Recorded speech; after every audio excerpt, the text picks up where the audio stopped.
2008-ci ildən 2012-ci ilə qədər Bakıda Moskva Dövlət Universitetinin Bakı filialında təhsil almışam, tətbiqi riyaziyyat fakültəsi üzrə. Ondan sonra artıq dövlət xətti ilə dövlət xarici təhsil üzrə dövlət proqramı nəzdində 2012-ci ildən 2014-cü ilədək Almaniyanın Bonn Universitetində magistratura təhsil almışam, kompüter elmləri üzrə.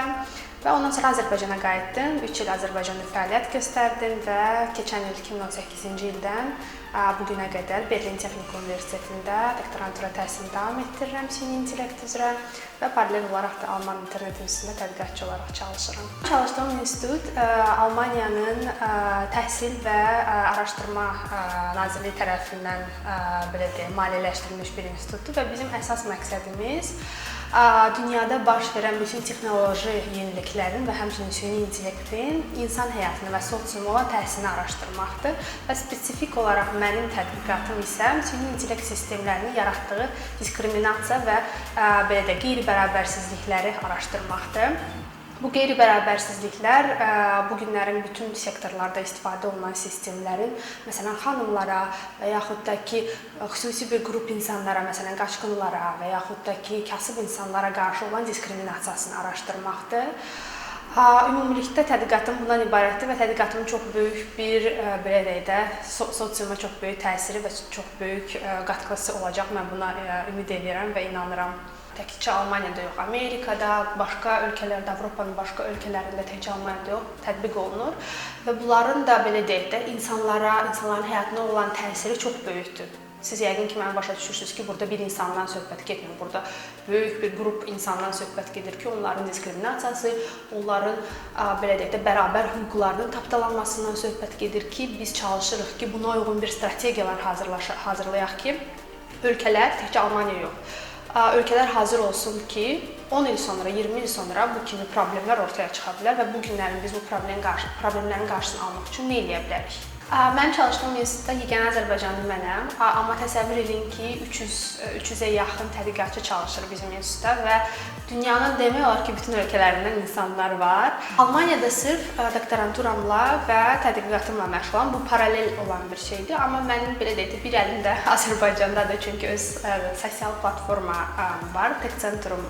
sosial platforması ki, biz onu bu ilin əvvəllərində yanvar ayında yaratdıq. Məqsəd nədən ibarətdir? Məqsəd ondan ibarətdir ki, mən çox tez-tez Azərbaycana gəlirəm və tələbələrlə, gənc professionallarla görüşürəm və paylaşmağa çalışıram əlbəttə ki, az da olsa bildiklərimi. Bizim məqsədimiz süni intellekt, big data, machine learning sahəsində öz sözünü demiş professionallarla Azərbaycanlı gəncləri birləşdirməkdir. Bilik mübadiləsi platforması dediyimiz bir sosial platformadır və bir neçə gün bundan əvvəl 20 ildə biz süni intellekt günü təşkil elədik və burada bu sahənin, süni intellekt sahəsinin 10 dənə eksperti ilə, Azərbaycanda öz sözünü demiş eksperti ilə gəncləri görüşdürdük. Burada özünü idarə edən maşınlar, burada biomedikal, biotippi mühəndislik sahəsindən tutmuş süni intellektin bank sistemlərində və başqa sahələrdə tətbiqinə qədər bütün mövzularda danışdıq. Çox maraqlı bir tədbir oldu və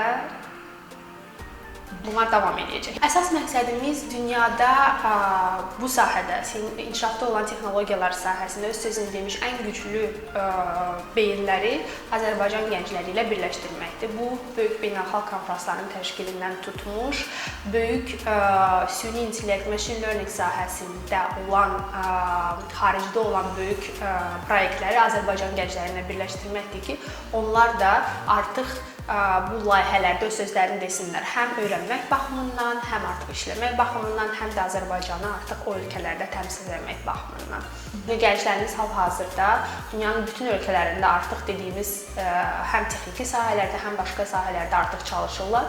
Sadəcə olaraq, belə deyək də, bir addım daha irəli gedib onları daha yaxşı şəkildə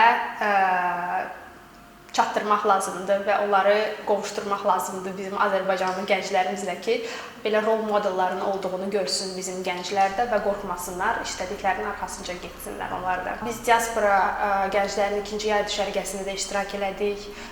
100-dən çox gənclə mən tanış oldum və doğrudan da çox qürur hissi edə bilərəm ki, gələcəyimiz parlaqdır və əlbəttə ki, biz birlikdə bundan sonra Azərbaycanı təmsil etmək üçün çalışacağıq. Çox sağ olun. Çok sağ olun.